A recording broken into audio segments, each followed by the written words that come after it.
नमस्कार दोस्तों, मैं शेख इमरान अहमद आपका हिंदी ज्ञान में स्वागत करता हूं। दोस्तों आज अंतरा पुस्तक की हम लेसन 3 टारगेट ऑडियंस क्लास 12वीं और दोस्तों मेरा नाम है शेख इमरान अहमद। मैंने एमए हिंदी बीएड हिंदी की उपाधि प्राप्त की है। क्लास 12वीं की आज के विषय है दोस्तों देवसेना। तो चलिए दोस्तों हम इस विषय को शुरू करते हैं। काव्यखंड देवसेना के गीत। सर्वप्रथम दोस्तों कवि का परिचय देखेंगे। कवि का परिचय सन 1889 से सन 1937। जयशंकर प्रसाद का जन्म काशी में हुआ। वे विद्यालय शिक्षा केवल 8वीं कक्षा तक प्राप्त कर सके, किंतु स्वाध्याय द्वारा उन्होंने संस्कृत, पाली, उर्दू और अंग्रेजी भाषाओं तथा साहित्य का गहन अध्ययन किया। अभी दोस्तों इस पे यह बताया जा रहा है जयशंकर प्रसाद जी उन्होंने 8वीं कक्षा तक पढ़ाई की और वे अपनी खुद की रुचि, खुद की इच्छा से उन्होंने संस्कृत, पाली, उर्दू और अंग्रेजी उन्होंने सीखा और भाषाओं तथा साहित्य का उन्होंने बहुत अच्छे से गहन अध्ययन किया। प्रसाद जी की अत्यंत सौम्य, शांत एवं गंभीर प्रकृति के व्यक्ति थे। कवि जयशंकर प्रसाद जी बहुत शांत, गंभीर, एक प्रकृति से प्रेम करने वाले व्यक्ति थे। आगे चलते हैं दोस्तों। वे परनिंदा एवं आत्मस्तुति दोनों से सदा दूर रहते थे। यहां पे बताया जा रहा है दोस्तों जयशंकर प्रसाद दूसरों की निंदा करना, दूसरों की बुराई करना, ये सब चीजों से वे बहुत दूर रहते थे। प्रसाद जी ने नाटक, उपन्यास, कहानी, निबंध आदि अनेक साहित्य विधाओं में उच्च कोटि की रचनाओं का सृजन किया। प्रसाद जी की प्रमुख रचनाएं यहां पे दोस्तों जयशंकर प्रसाद के द्वारा लिखी गई कुछ कृतियां, कुछ रचनाएं हैं, हमें इसे ध्यानपूर्वक देखना है। अजातशत्रु, स्कंदगुप्त, चंद्रगुप्त, राजश्री, नाटक और अभी दोस्तों कंकाल, तितली, इरावती, ये अपूर्ण है। लहर, कामायनी, प्रेम प्रतीक कविताएं। कामायनी जयशंकर प्रसाद की लिखी गई महाकाव्य है।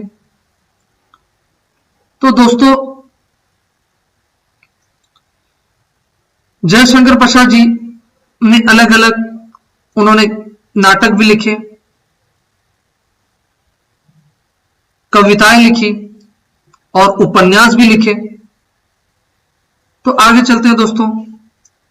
देवसेना का गीत प्रसाद के स्कंदगुप्त नाटक से लिया गया है।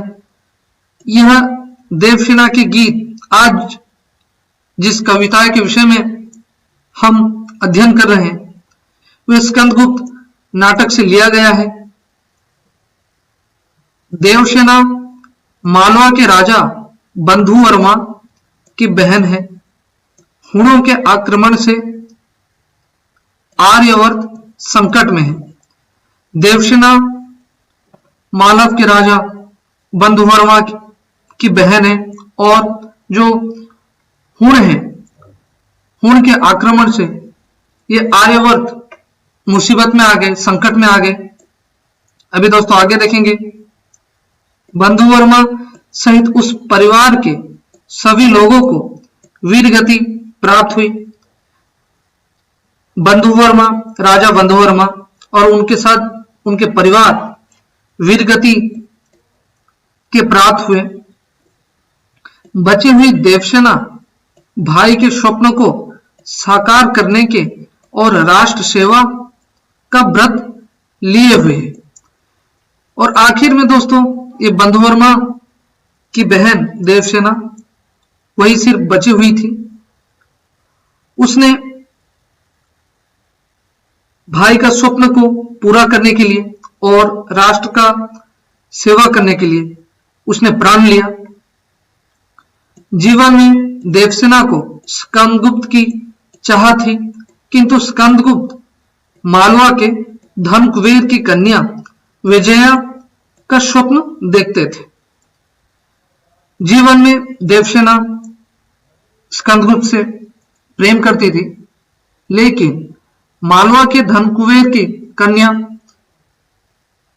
विजया का स्कंदगुप्त स्वप्न देखा करते थे। जीवन के अंतिम मोड़ पर स्कंदगुप्त देवसेना को पाना चाहता था। जब प्रथम देवसेना स्कंदगुप्त को जीवन में पाना चाहती थी, तब स्कंदगुप्त को देवसेना के प्रेम को समझना चाहिए था, किंतु उन्होंने उसके प्रेम को नहीं समझा। और अंतिम के मोड़ पर जब स्कंदगुप्त को एहसास हुआ वे देवसेना को प्रेम करते हैं, तब वो अंतिम मोड़ पर देवसेना को पाना चाहते थे। अभी दोस्तों आगे चलते हैं, देवसेना के गीत को पढ़ते हैं और उसके भावार्थ को समझते हैं। दोस्तों देवसेना के गीत। आह वेदना मिली विदाई, मैंने भ्रमवश जीवन संचित मधुकरियों की भीख लुटाई। छल थे संध्या के श्रमकण, आंसू से गिरते थे प्रतिक्षण। श्रमित स्वप्न की मधुमाया में, गहन विपिन की तरुछाया में, पथिक अनिधि स्थिति में किसने यह विहाग की तान उठाई। अभी दोस्तों प्रथम पंक्तियां आह वेदना मिली विदाई, इसके अर्थ को हम समझेंगे। आज जीवन की इस बेला में आए प्रेम निवेदन को ठुकराना बहुत कष्ट देने वाला है, परंतु मैं सबसे विदा लेती हूं। जीवन के अंतिम क्षण में जो स्कंदगुप्त को याद करते हुए जब देवसेना को पीड़ा होती है, उसने अपने प्रेम के जो अनुरोध को ठुकरा दिए स्कंदगुप्त, उससे बहुत कष्ट उसे होता है और वो ये सबसे दूर चले जाने के लिए चाहती है। अभी दोस्तों दूसरा पंक्तियां देखेंगे, उसका भावार्थ समझेंगे। प्रेम के भ्रम में जीवन की अभिलाषा को लुटा दिया है, उसके जीवन में प्रेम और उत्साह खत्म हो चुका है, उसके जीवन में निराशा आ गई है। अभी दोस्तों यहां पे यह बताया जा रहा है प्रेम के भ्रम और जीवन की अभिलाषा ये सब खत्म हो चुकी है और उसके जीवन में प्रेम और उत्साह सब खत्म हो चुका है। उसके जीवन में सिर्फ चारों ओर निराशा छा गई है, कोई उम्मीद ही नहीं है। अभी आगे देखेंगे दोस्तों, भाषा तत्सम प्रधान खड़ी बोली है, शैली छायावादी शैली है, चित्रात्मकता संगीतात्मकता है। तो दोस्तों यह पूरे कविता की भाषा खड़ी बोली शैली की है और छायावादी शैली से भी है। और इस भाषा में जयशंकर प्रसाद चित्रात्मकता और संगीतात्मकता के द्वारा उन्होंने वर्णन किया है। अभी दोस्तों आगे देखेंगे, उसके दुख से दुखी होकर ये शाम भी थक कर आंसू बहा रही है, अर्थात वे अपने जीवन से लड़ते लड़ते थक गई है और अत्यंत दुखी है। दोस्तों इस पे ये बताया जा रहा है, उसके दुख से दुखी होकर शाम भी, संध्या भी वो थक कर आंसू बहा रही है, अर्थात वे अपने जीवन से लड़ते लड़ते देवसेना थक गई है और अत्यंत बहुत दुखी है। आगे चलते हैं दोस्तों। छल छल में पुनरुक्ति अलंकार है, आंसू में उपमा अलंकार है। दोस्तों जो छल छल है, छल छल में पुनरुक्ति अलंकार है और आंसू है, आंसू में उपमा अलंकार है। संध्या और नीरवता का मानवीकरण किया है। इसमें देवसेना का बहुत दुख और पीड़ा का चित्रण है। पूरी कविता में करुण रस है। आगे चलते हैं दोस्तों। देवसेना कहती है, अपने बीते हुए पलों को याद करते हुए कहती है, जब उसने प्रेम को पाने के लिए अनेक प्रयत्न किए और वह असफल रही और आज वही प्रेम को उसके सामने आकर अचानक प्रार्थना निवेदन कर रहा है, तो ऐसा लगता है जैसे उसकी सोती हुई यादों को उसने जगा दिया है और जो पुकार है उसकी राग विहाग की तरह। विहाग ऐसा राग है जो मध्य रात्रि में गाया जाता है। कह रही है, इन प्रतीकों के माध्यम से उसके जीवन दुख रूपी घने जंगल में वेदना रूपी पेड़ की छाया में उसके सपनों में बहुत थके हारे पथिक के रूप में सो रहे थे। दोस्तों यहां पे यह बताया जा रहा है, देवसेना कहती है, जो पूरे जीवन में जिसे पाने के लिए बहुत कोशिश करती थी, स्कंदगुप्त से प्रेम करती थी और उसे पाना चाहती थी, उस पे वह असफल रही। लेकिन जीवन की अंतिम क्षणों में जब वही प्रेम उसके पास प्रार्थना कर रहा है, उसे पाने के लिए निवेदन कर रहा है, तो उसे लगता है अचानक सोती हुई प्रेम अचानक से उसके सामने आकर खड़ी होगी, जाग गई और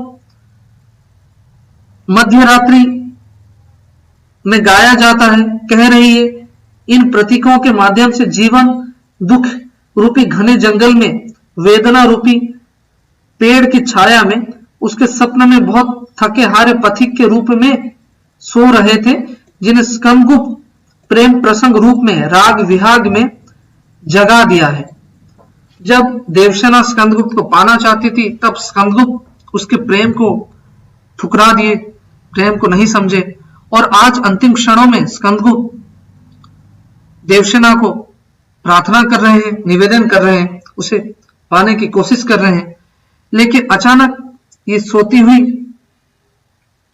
प्रेम आज अचानक उसके सामने आकर खड़ी होगी, तो उसे गहरा धक्का सा लग रहा है और यह मुसाफिर अब प्रसन्न हो गया है, और यह मुसाफिर अब प्रसन्न हो गया है। वैसे ही जीवन संघर्ष में थकी हुई देवसेना को स्कंदगुप्त का प्रेम प्रस्ताव बिल्कुल ही अच्छा नहीं लगा है, तो घने जंगल में पेड़ को छाया देवसेना का असीम दुखों का प्रतीक है। आज इस पे यह बताया जा रहा है दोस्तों, देवसेना सोच रही है जीवन के अंतिम क्षणों में जब स्कंदगुप्त देवसेना को प्रेम की निवेदन कर रहा है तो उसे बिल्कुल अच्छा नहीं लग रहा है। उसे ऐसा लग रहा है घने जंगल में जैसे पेड़ को छाया देवसेना का असीम दुखी का प्रतीक है। घने घने जो पेड़ की छाया से जैसे देवसेना का असीम बहुत दुख उसी का ही प्रतीक है, ऐसे लग रहा है उसे। तो दोस्तों ये पूरा काव्य देवसेना के गीत में देवसेना और स्कंदगुप्त के प्रेम के विषय में जयशंकर प्रसाद जी वर्णन करते हैं। जयशंकर प्रसाद यह दर्शाते हैं देवसेना स्कंदगुप्त से प्रेम करती थी, लेकिन स्कंदगुप्त ने उसके प्रेम को नहीं समझा और अंतिम क्षण में जब स्कंदगुप्त देवसेना से निवेदन कर रहे हैं, देवसेना को जैसे गहरा दुख पहुंचा और गहरा धक्का लगा, उसे यह बिल्कुल पसंद नहीं आया। तो आशा करता हूं दोस्तों आपको यह काव्य से पूरे विषय में तथ्य को समझ में आई होगी। यदि आपने इस तथ्य को समझा होगा, आप हमारा चैनल हिंदी ज्ञान को लाइक, शेयर और सब्सक्राइब कर दीजिए ताकि आने वाली हिंदी की नई नई अच्छी वीडियो मैं लाता रहूं और हम सीखते रहें, अपने जीवन में आगे बढ़ते रहें। तो दोस्तों मैं यहाँ पे विदा लेता हूं। जय हिंद, जय भारत, वंदे मातरम, नमस्कार।